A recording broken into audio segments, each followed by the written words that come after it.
Hi, everybody.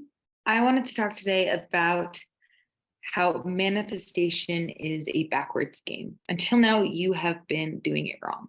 They tell you to think about what you want and just visualize, feel it, touch it, taste it, kind of create this spaciousness in your mind in which you're already there, which is great. And that's a technique and it's a strategy and it's awesome to implement it.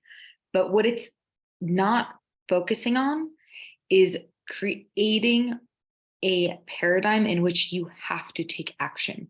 What it's doing is it's kind of sending it out to the universe without taking accountability of where you are part of this scenario, how you are co-creating this.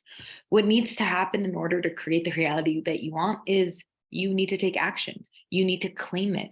You need to show up as that version of yourself who can hold that reality. So I know this is really scary to say, but start with the end in mind.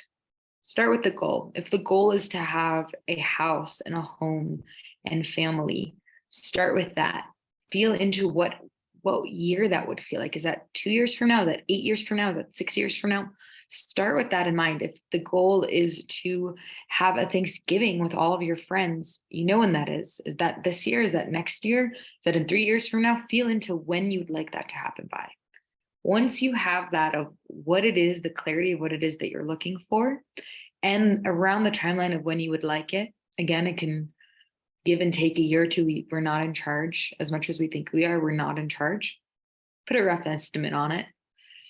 What you're going to do is you're going to start going backwards. So if you know that you want Thanksgiving with your friends in 2 years from now, book a ticket. Do you know where you want it to be? You want it to be in Bali? You want it to be at your friend's house in Miami? You want it to be in Montana or Hawaii? Set the date and book the ticket. Once it's in reality in a way that you can't back out of, not just saying it, not sharing it with not friends, not just texting it to one another, but like doing something that will actually take energy to break it up.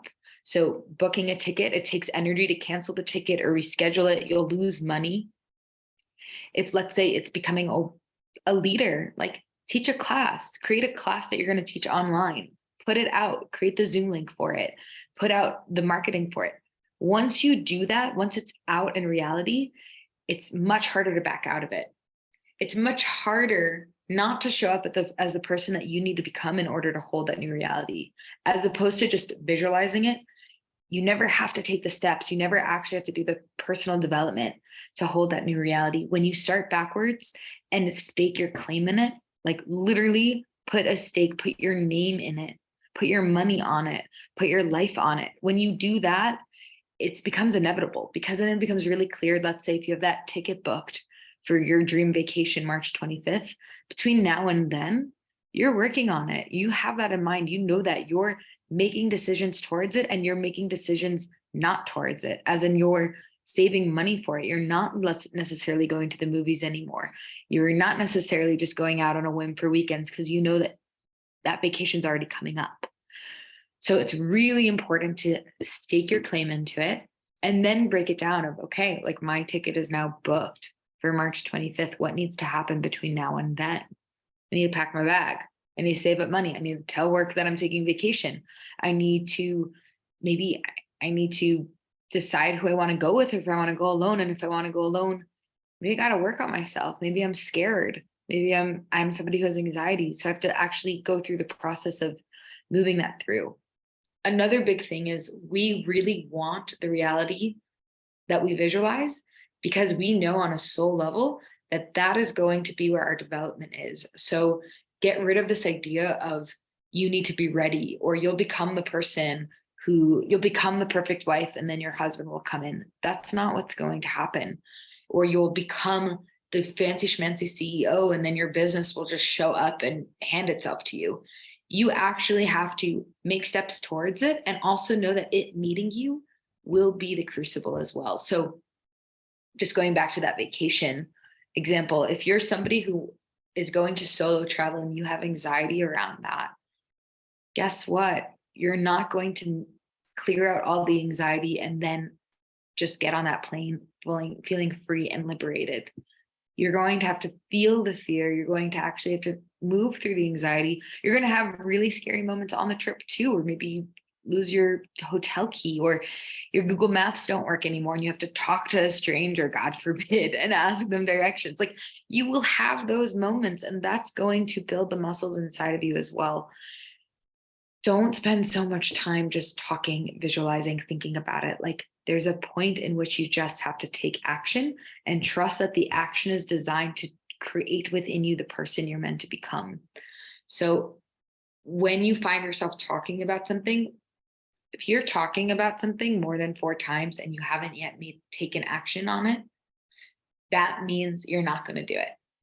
So instead of just telling it again to every friend and thinking it's becoming a stronger reality because you're telling more people, fucking just take a step, sign the lease, book the ticket, do something really scary that puts your name down on the line.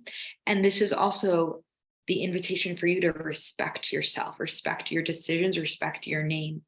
So if it's signing a lease, now you know you are committed to that year-long office that's going to become your art studio. And respect yourself, respect your art, respect your mission, and don't back out of it.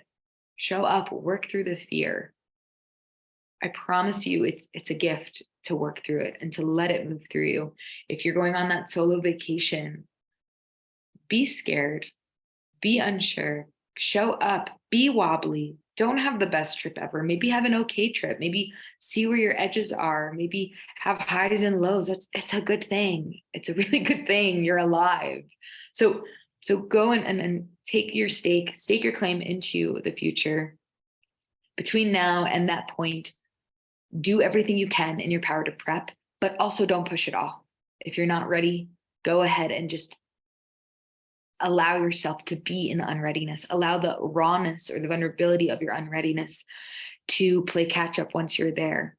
So many people talk about it when they join jobs that are a little bit above their abilities. They catch up. Trust yourself. You will catch up when the reality needs you or demands of you to be better than you've been. You will show up.